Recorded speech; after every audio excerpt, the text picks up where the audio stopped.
Welcome to the Real Mama Pod. I'm your host, Devin. And I'm your host, Kendra. We are real moms. Sharing real experiences. The things people don't tell you. Hey, Mama, hey. Hey, Mama, hey. How you doing, friend? I'm good. How are you? I'm good. Yeah, today is a good day. So if this is your first time listening, I'm your host, Devin. And I'm your host, Kendra. Welcome to the Real Mama Pod. Welcome. And we in person.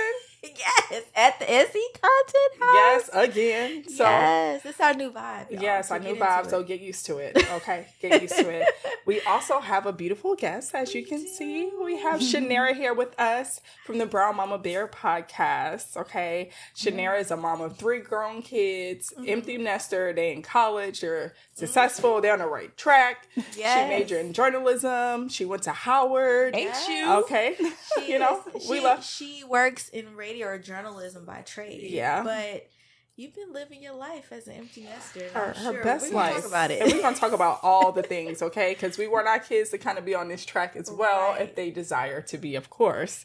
But we're going to try to guide them to our best of our abilities to, do it is what her kids are doing. Right. Yeah. They're living their best life. Best life. Because they were raised by this beautiful woman and her husband. Yeah, so welcome to the show, Thank Shanera. you. Welcome. Thank you for having me. Yes. Welcome. I love being in the pod. Hey, yeah, this is the pod. What's up? Yes. So, Shanera, briefly tell us about your journey to mamahood. Well, I became a mother when I was pretty young. Was pretty young. 27? It's not that young. Yeah. Well, I was kind of young. Yeah, she's like, I was still young. I'm still young, right? Right. And so my husband and I, we thought we were going to wait like 5 years. Okay, that's we were fair. married about 3 years when we Okay. had our first. But I had 3 kids in 5 years. Oh, wow. So it was like boom, boom, boom. Yeah. And in the time, I thought, oh, this is good. They'll be friends. Yeah. They'll grow up together. I had this picture perfect. I had no idea what it was going to be on me, though. Yeah. It's. I think there are a couple years in there that are just foggy. Like, I'm not quite sure what happened. But That's I'm fair. there with you. I understand that. That's Yeah. fair. I'm still, the fog is still here. The fog After is one. fogging. Right. And it's not clear. It's still very dense fog. It's Yeah. heavy fog. yes. But one day it'll lighten up. It will. I promise you it will. I'm like, looking that's forward what I'm to here for, to Yeah. tell you that, like, I'll give you my hand. We're going to come out of the fog. Yeah, I appreciate that hand because I need it. So when Devin gave your introduction, she said that you're an empty nester. Yes. What is an empty nester and how does it feel? Girl, let me just say, it is one of those concepts that doesn't mean a whole lot because they keep bouncing back in. So you launch them out, but then they'll boomerang back in for a second. And I love that. That's the part that absolutely I love because I want my girls to know that there's a safe place for you to land, for you to bounce if you need to. And then in this economy and what's going on, my oldest graduated from college during COVID. So she needed to bounce, Right. We needed to make sure we were absorbing some of that for her. Yeah. Yeah. So And it's okay to go back home after college. Like Yes. I went back home for a little while and Yes. it felt good. Right? Yes. Yeah. You got to be able to have that smooth transition out into the world. And it's good that you've offered that space for your girls to come back home if Absolutely. they need to. absolutely. Yeah. And you miss them, I'm sure. But empty nesting looks like your heart is not even in your house anymore. Because we love our girls so much and we hold them here. And while we're coaching them from a distance, we're still going, dang, it's a lot of work. Yeah. Yeah. Yeah. So my oldest one, we just helped her. She was negotiating her first big girl job contract. And so as we were doing all of that, we were like, we're still in it. Right. Of course. Parenting doesn't end. She just doesn't live in our house anymore. Yeah. So That's fair. Yeah. That's fair. So tell us a little bit about your podcast. I absolutely love it. I love your message. I love the education behind it. So tell us a little bit about it, how you got started, what it means, all of that. Give us all the tea. Well, when my youngest daughter graduated from high school, I realized, I just figured something out. And I'm like, what in the world? How do you figure something out and they're all gone? Right. And then I thought, it's because I'm supposed to turn around and help other mamas. Right. Like you guys. You're in the thick of it and you need to know the things that I learned. Okay. So we had a couple of hard bumps in there. I raised my children in a predominantly white community because of where we moved for the schools. Okay. So we wanted these great public schools. My husband's job took us to Nashville. Okay. So we're outside of Nashville where everyone tells us good schools are. Right. And I did all my homework. I was like, okay, I'm looking for schools that have great test scores. Right. I want a low student to teacher ratio. Okay. I want high parental involvement. Like these are all the things. My parents were both teachers, so I knew what I was looking for. Yeah. What I wasn't expecting was the racial harm that could happen, especially in this particular community. It is the last battle of the Civil War is in Franklin, Tennessee. And there's still this honor of the Confederacy that lives. And so we're battling against people having that high regard for the Confederacy as just Southern culture and not understanding the academic behind it. Right. That absolutely this is not just Southern culture. And that's not what all Southern culture is about. Exactly. So we are the New South, raising our children up in this place. You're from Maryland. I'm from Maryland. Oh, yeah, I wasn't prepared for yeah, this. It's that's a different. cultural shock. And where's your husband from? He's from Detroit. Oh, okay, so it's We I'm weren't sure ready. that was a huge culture shock. Yeah. We weren't ready. But, there have been Black people who lived in that community since enslavement. So there are families that have traced their roots there and they had to deal with it right after Reconstruction. So I'm like, okay, if they survived that, we can survive this. Yeah. So I survived it, but then I have these lessons that I want to make sure parents are teaching their kids. Yeah. So that their racial identity does not get compromised as we're giving them good schools. Right. Yeah. We have this conversation all the time because our kids' education is very important to us, but there's sacrifice, obviously. The better schools are unfortunately in spaces that are not predominantly occupied by people who look like us. So it's a matter of, do I sacrifice or potentially sacrifice my son's identity because I want him to have a top tier education? Right. Or do we continue to do the work that we've been doing at home, but put him in spaces where we know he will feel comfortable because there are people that look like him, whether they're a teacher or a peer or the custodian or people in the school district. Like it's a challenge. It's so much, and it's hard to think about. navigate. Yes. Yeah. And so I really feel like I want to help parents no matter what their choice is, right? So if you decide that you want to go into a space where there are more people who look like us, that's fine. There's still some things that even in those spaces we need to make sure our children get. You know, I want to make sure that they understand the lessons from history that have guided us through. So that happens no matter where they are. Right. And then also, if they're in predominantly white spaces, I want to make sure that we're doing all the things that we can to shore them up. So I just don't think it's one or the other. Right. It's not either or, it's both and. We're going to get everything we can from this school and we're going to get everything we can about our identity because we need them to have all of it. Yeah. And I want them to get everything. And I stand in the middle of two different generations. My parents grew up in the segregated South. They were not, by law, not allowed to have an equal education to white people. Wow. They are still alive. Yeah. They are not that, that old either. Right. So those are the people who raised me.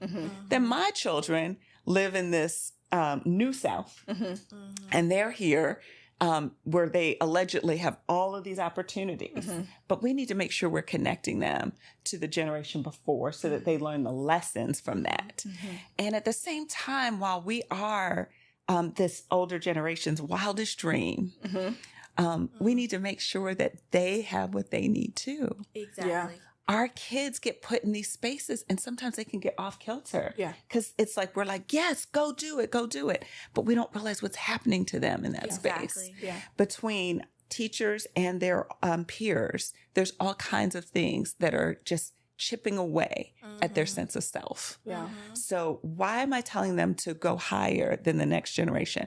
Put you on my shoulders and not giving them an anchor. Exactly. Ooh, that was good. Oh, it's a hard world.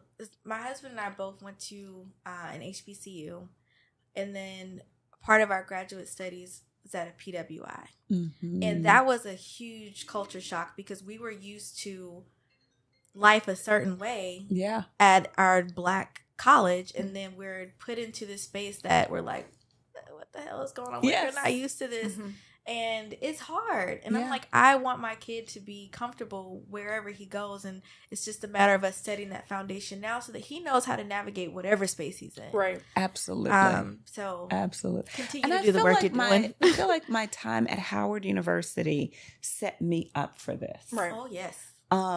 There was a teacher I had my freshman year who her father was Reverend Fred Shuttlesworth. Oh, he was a part of the civil rights movement. Wow. She's Dr. Carolyn Shuttlesworth. And she did more to just put in us a sense of this is what has happened before. Mm-hmm. Therefore, when you're given every opportunity, walk through the door with your head high, but understand that you're connected to a people who have done a great work. Wow. And so because of that, as I'm raising my kids and we're putting them in these spaces, there were a lot of times things would happen and I would be in the room at a field trip or wherever, and I would experience what they're experiencing in real time. Mm-hmm. I was hearkening back to my days at Howard, like, oh, no. Yeah. Oh, no, we are not. Right. And so the miseducation that was happening of my children, I was prepared to come up against it because I went to Howard. Shout out to the HBCU. Yeah. Shout out to the HBCU. I know FAMU prepared you. There's nothing we can't do. Exactly. It did. Yeah. So we figured it out like, this ain't familiar ground, but we know how to work it. Figure it out. Yeah. Yeah, for sure. Yeah. So going back to being an empty nester as well, like, have your priorities changed at all? Like, what does your priorities even look like now? Because I know, like, the first 18 years of life, right? Mm-hmm. We're so, like, focused on our kids and their goals and their aspirations. And then you go to having all of that and managing their schedules to just having your schedule to kind of worry about. So Okay. Shout out to my husband. Okay. I am married to an amazing man. Oh. Been married to him for 29 years. Wow. And this man has the ability to, in every season of our life, shift in ways that just shock me. And so he's just pliable. Like, I say you can parachute him anywhere and he'll, like, figure it out. Yeah. So I feel like he made the shift easier than I did. Okay. But that first Saturday that we didn't have a volleyball game or a dance competition, we were like, we have so much time. What just happened? There's more than 24 hours in a day. So I think the biggest thing is that when we didn't have all of our kids' activities, we got to decide what do we want to do with ourselves. Okay. And so my husband started a new business. Okay. And so he just decided, like, I'm switching careers. This is what I'm going to do. Right. And I did the same. And so when I started the podcast, I was like, you know what? I want to go for this. Yeah. And I want to do some things that I have maybe put on the back burner. So it's just been fun that we can decide what we want to do for ourselves. Yeah. Sometimes we don't even eat a full meal for dinner. We just decide, you know what? Let's just get a little of this, a little of that. And it just feels good. Yeah. Like, even cleaning up the kitchen is easier. Yeah. It's only 2 people, you know? And so we'll worry about yourself. Get the kitchen done in like 15 minutes. Yeah. Like, what just happened? Like, we have a lot more time. What do we do next? Yeah. It's a lot of fun. Yeah. I love my baby and I'm happy that I have him. And one day I look forward to the empty nesting because we'll get to just be husband and wife, and of course we'll still subconsciously worry about our kid, but you worry about physically them. We talk about them way too much. Of course. And I would also say we are enjoying traveling more. That's a good one. And not like we've been a whole lot of places, but when we go somewhere, we just enjoy it more because we're like, oh, we can just throw something in a bag. And go. You're not packing an extra pair of clothes, pull-ups just in case. Exactly. You know? Or even as they're older, as teenagers, thinking about, okay, but then we're also going to do this and that. Right. And, you know, just to accommodate what, you know. Yeah. Keep them entertained as teenagers because they get bored so easily. They do. Like, this is boring. I'm grateful at that age. I mean, we were that age at one point. And definitely didn't appreciate some of the experiences. I was a horrible teenager. Yeah, so was I. My mouth was off the chain. Yes. Sorry, Mom. Sorry, Mom. I remember when I was a teen and my dad was in the Army, we lived in Germany. And my mom and dad were like, "Oh, we're gonna go to Amsterdam this weekend." I'm like, I don't want to go to Amsterdam. But I'm like, wow. Now that I'm 30-something, I'm like, you ungrateful little girl. Like, you had the opportunity. I mean, you win, and you didn't appreciate that experience. So, as a teenager, it's like you're very ungrateful. At least I was. Yeah. But I've grown out of that. Yeah. And I thank you, Mommy and Daddy, for taking us to Amsterdam, even when I didn't appreciate it. But anyway, so we've talked about your girls. They've gone to college. They're in college. How did you know they were like ready for college? Like, what made you feel, you and your husband, what made y'all feel like they were ready? Well, okay, so we moved to this area in Franklin, Tennessee for the schools. Okay. So we did these public schools. Around middle school, there was just stuff happening, racially insensitive things in the school district we were in that made me look for an independent school. Okay. So I sent them to this school that was more college preparatory. Okay. So from 6th grade on, we're talking about college. Okay. Wow. So in our home, and I'm not saying this is right, in our home, we were just assuming. That is what you will do. Right. So this is where you're going. Okay, this is your path. That is your path. Looking back on that, I would do it differently. Okay. So my encouragement to you and to you is to not set that out in front of them. Right. We're in a different era and you've got to know your child. Yeah. Yeah. And I didn't know that some children will thrive without going to college. I was like, you're Black in America. You need to be educated. And that is what we're doing. Right. That's the end. And one of my daughters, jumped through all the hoops, did everything we asked her to do. And after her first year said, this is not for me. I really could have saved our relationship. I could have saved her frustration by just leaning in a little more and listening, but it wasn't even an option. Yeah. So I just think keep those options open. When your children are teenagers, you're exploring who they are, not who you want them to be. Yes, that's confirmation. Jared's my husband, we talk all the time about that. Like, we're paying into college, we're doing all the things, but also we're making sure that the things that we're using to pay for college, if the kids don't want to go to college, they can opt out and invest that money if they want to. Yes. We're getting them into real estate very early. Very good. So they have options. And for me, even in today's world, like with technology, Google School, certificates, all kind of stuff, if they go to college, it would be more for like networking purposes, unless they want to be a doctor or engineer, something very specified. Yes. Yes, go to school. But if it's for something else, like maybe just go for networking, because I found too, it's not about what you know, but who you know. Yes, that piece of paper gets you through the door, but can you sustain? Do you have the personality? Can you work with your coworkers? Or are you an entrepreneur? Like, because my husband and I, we're finding out now in our 30s, after spending so much time in school and so much money, that truly our dream is to be entrepreneurs. And we didn't realize till later, because like you, his dad, FAMU, that's it. All the siblings went to FAMU. That's it. From either you joined the military or you going down to FAMU. Yeah. Okay? Or both. Yes. Or both. Because his brother did do both.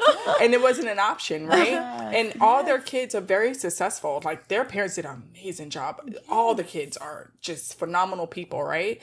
But now I see my husband tussling, like he's into woodworking and he can build furniture. He can make all kind of things, right, with his hands. And he studied architecture.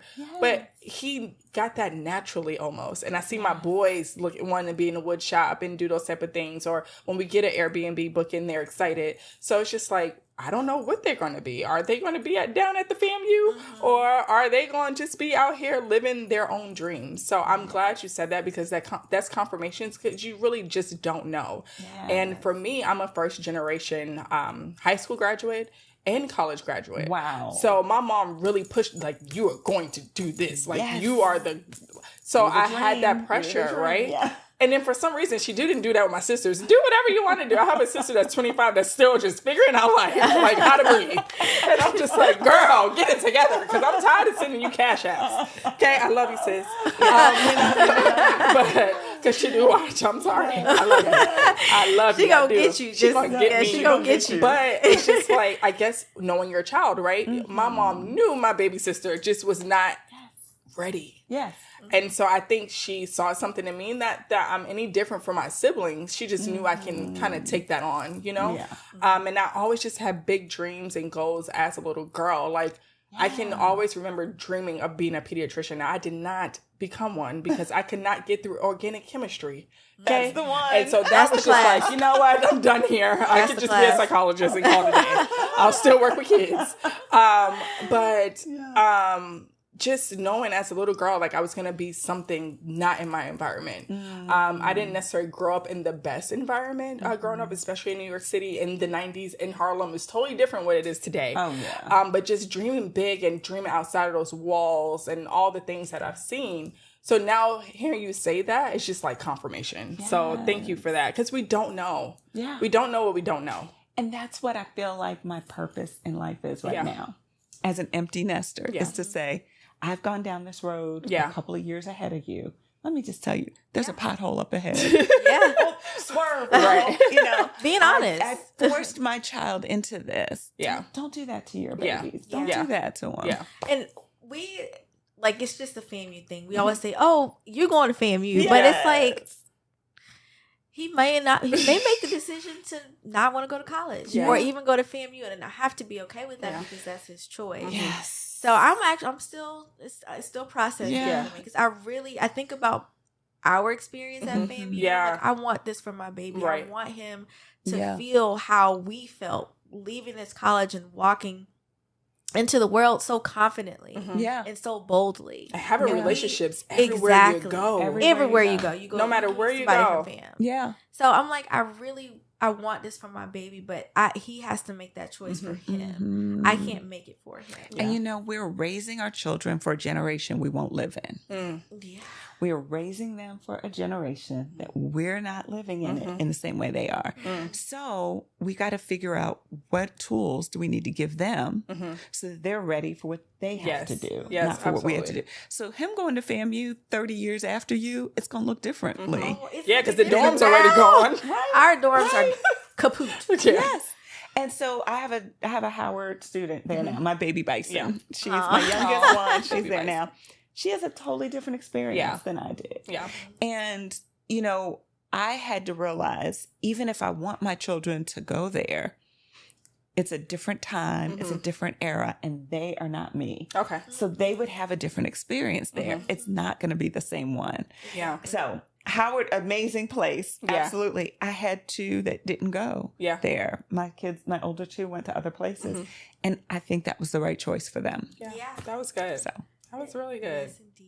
So you're a podcaster. Yes. How do your daughters feel about that? Do they tune in? Do they critique you? Are they podcast listeners? They are not. They are probably my biggest cheerleaders. Oh, they really are. Yeah, because I see you doing the little dances, the TikTok dances and stuff with them. They're good sport. Okay, so my middle daughter is a professional dancer and choreographer. Okay. Makes sense. And so when she's around, you just have to dance. Like, but that's kind of how we raise them. Like, you know, move the rug back. Let's throw on some music. Okay. So I've heard a lot of people that are in my age, over 50. I love being 53. I'm 53. Yes, you look good, Mama. Yes. Thank you. I've heard a lot of people my age say, don't just do TikTok videos and dance and do what other people are doing on social media. And I'm like, but I'm being me. Right. And that's what we would do if TikTok didn't exist. Right. We would be dancing together. So I dance with her. I love it. My oldest daughter is a teacher. She teaches history and English at a high school. That's fitting, considering you. Yes. And she is phenomenal. So she's been on the podcast before. Okay. We were talking about the role of teachers and how that plays into the development of a child. Okay. And so she was talking about what that felt like for her as a brand new teacher.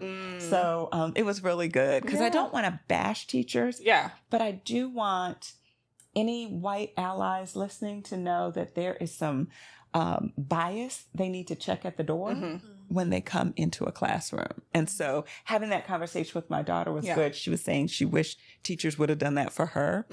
So for her, when she was talking about the transatlantic slave trade, she had to do some work at home to just get herself ready for it. And she's like, it's from a different point of view. The white teachers needed to have done some work before they came in. They didn't. They didn't deal with their guilt wherever they felt.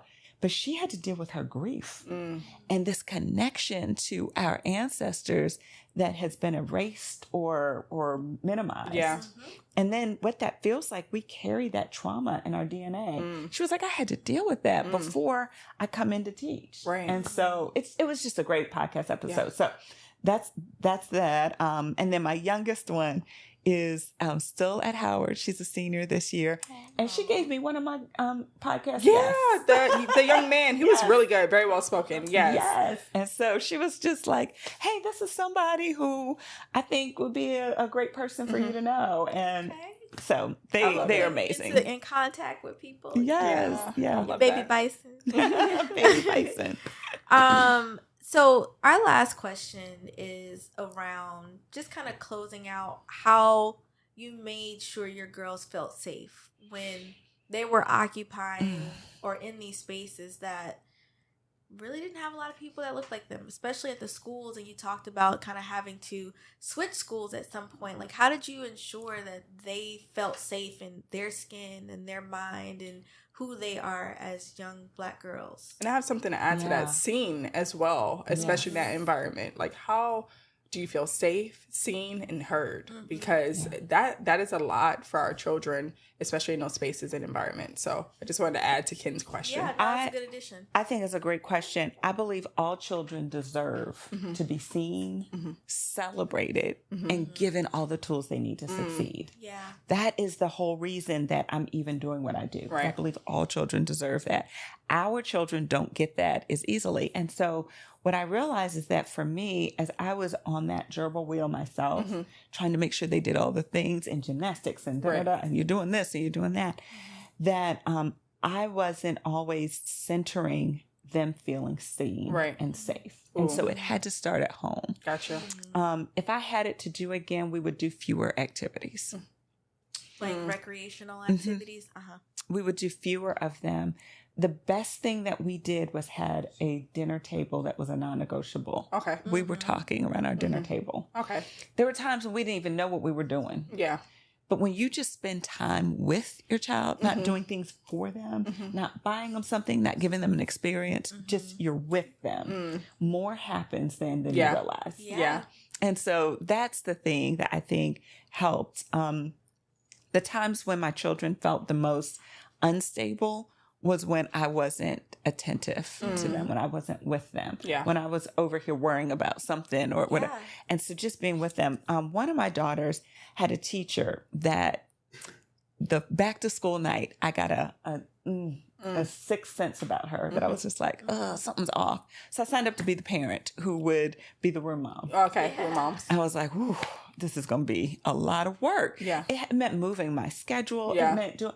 But every week I would sit in that classroom and do whatever the teacher wanted. So sometimes it meant reading to the kids. Sometimes it meant cutting out circles. This was like first grade. And I was doing but I had my eye on her. Right. Like, this is really why I'm here. I didn't feel right. Yeah. I got to observe things in that classroom that my child could have never told me about because it was subtle. It's very subtle. And I found out later that those things stayed with my daughter. She was in about the 6th grade when she said, do you think Miss So-and-so was a... Yes, she was. She was a racist. And the thing is, there wasn't ever anything that was... No one called her the N-word. Right. No one... It was nothing that was... I could go to the administration and say, this happened. Yeah. It was because I was observing it and I knew she would subtly leave my child out. Yeah. She would do things with other white kids and then be like, oh, Nia. And I watched it. And so that's how I could be. So just being with your children, and you can't be with all your kids in all the classes, but when you feel something's not right, lean into that. Yeah. Pay more attention to that. But when I would go with them to a field trip, I knew what was being said to them. We live in Tennessee. We had to go to plantations a lot. Plantation. They took the kids on field trips to plantations? Oh, I've been to several. Because you're not taking my child to a plantation without me. Right. Oh, we're not going. Me and right. I wanted to understand what in the curriculum justifies this? A plantation why, visit. yeah, why were, I'm curious. The answer is nothing. Gotcha. Okay. It was not justified, but I was with my kids. Yeah. So I could make sure they got seen. Right. Even when others didn't. Okay. So. Okay. Yes. So, I had, how does it, we good? Okay. When you were telling that story, I just thought of a memory or an experience that I had in a classroom. And this was in Missouri. This is when we were stationed in rural Missouri. I was in the 5th grade and I had a teacher. She was a white lady and very interesting woman. There was a situation in the classroom where I was sitting next to a kid, 5th grade, kids are playing around, and this little boy just kept bothering me. And then I'm telling him, leave me alone, like, don't. And I'm the one that I get in trouble. Yeah. And my desk gets moved to the back of the classroom, like facing the wall. So when I went home, I told my mom, I said, Mom, her name was Miss Glasscock. Miss Glasscock. Yeah, I mean, she's this is Minnie. I don't know where Miss Glasscock is in life right now. If you're listening, well, hey, Miss Glasscock, you did this, girl. But she faced me to the wall, and I told my mom, I said, Mom, this happened at school today, and she was livid. Yeah. So my grandmother was a teacher. She called my grandma. She told my grandma what happened, and before I knew it, people were calling the school, and it was a whole conference. It was a whole situation, and it's like there are people who don't play about our Black kids, and I'm glad that you put yourself in position to see what was going on and address it, because this happens a lot. It's subtle racism. Yes, and I'm glad that you put yourself in position to see it, address it, and teach your kid how to deal with it. And I'm glad that my mom and my dad and my grandma and the whole community spoke up and was like, no, this is not happening.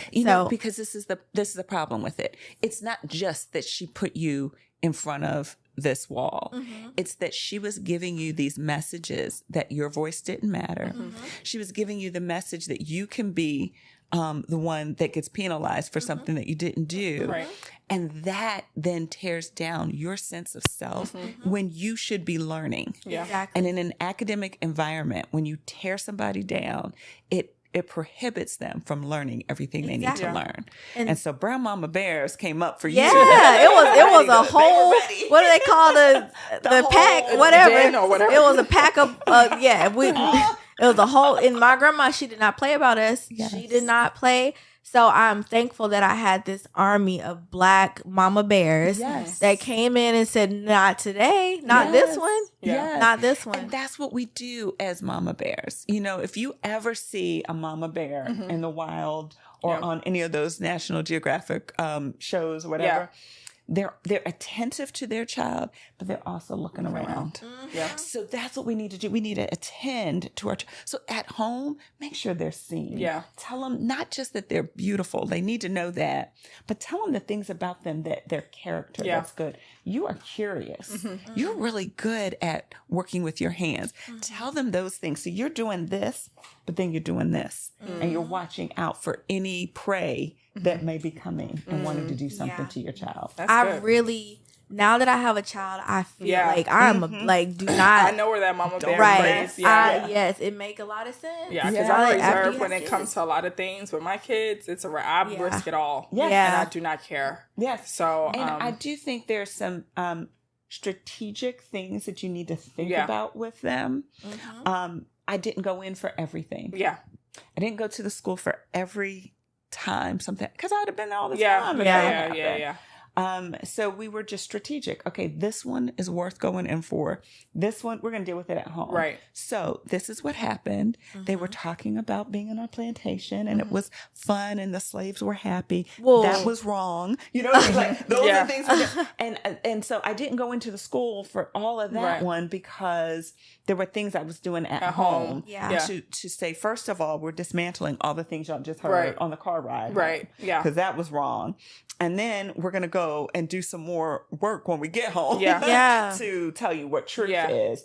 But then when there were times when things that were just clearly racist, clearly, like, there is nothing that you can say about this one. We all can see this is wrong. Yeah. And I have to go in and talk to them. I always had to, it felt like jumping double dutch. Like, you gotta... Yeah. Okay. What's the... Did it go up? Okay. Because when I get in here, it's on. I'm ready. But and I hate that we have to have all of that mental energy go into it. But for the sake of our children, we have to be prepared for that and be very strategic for the times you go in. Yeah.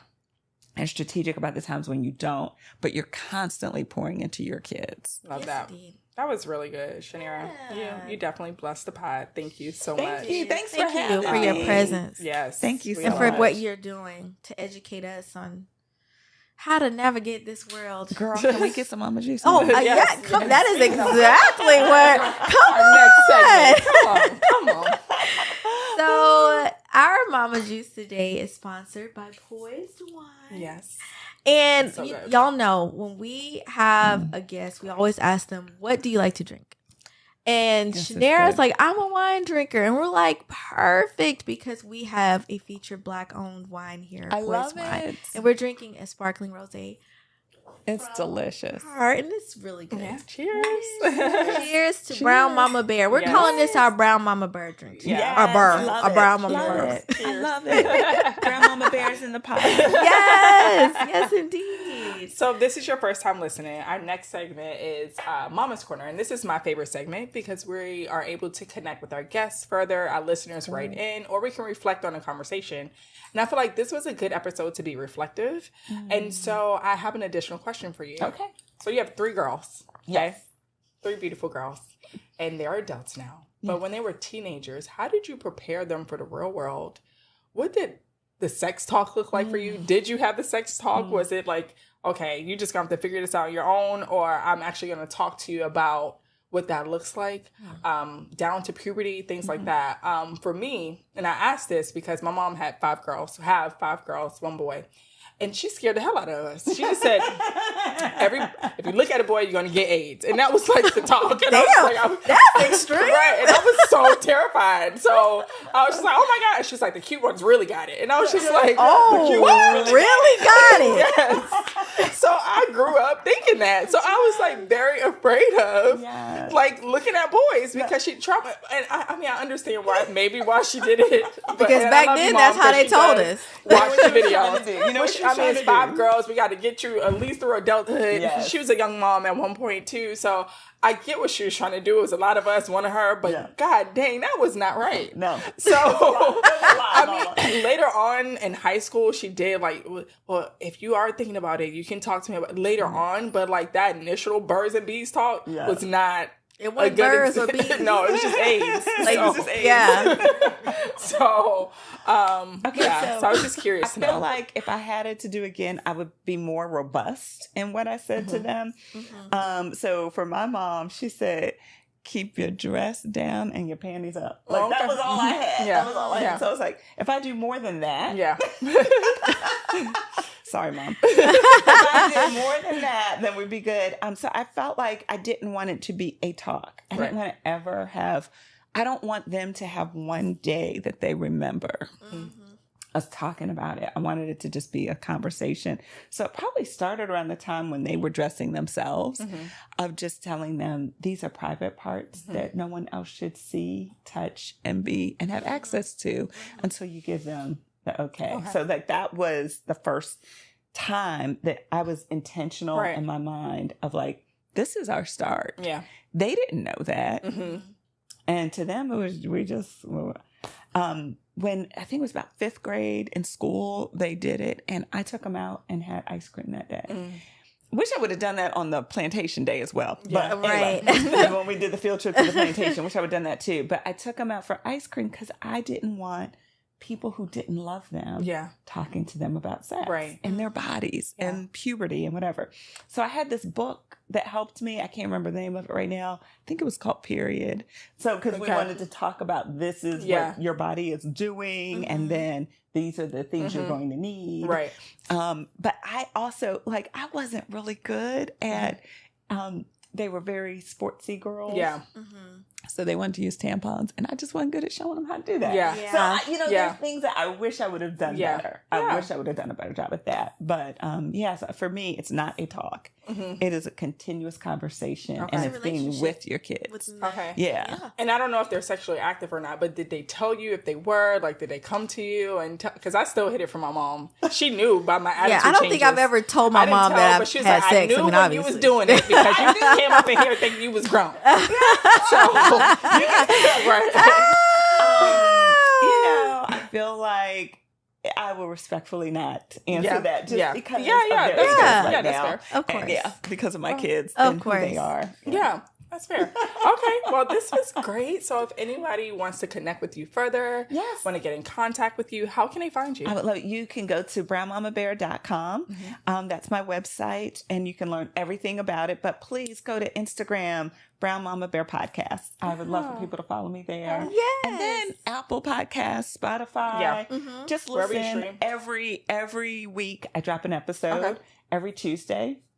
I've been doing it for a year and a half now, and I haven't missed. So there we go. Awesome. High five. Yeah. There we go. How about you guys? You guys are doing a great job. Oh, thank you. I think at this stage in my parenting, I could do what you guys are doing. I'm like at the end going, oof. You were in the middle of it and talking about it. So thank you. Thank you. We have very supportive husbands as well. So we try to tip our hats off to them every chance we get because they be fussing at us. Good black men. Yes. We got supportive husbands. We do. That. We have some. And the kids are on board too. They're like, you got the mama pod today? Yeah. So they do. They know about the mama pod. They do. They know.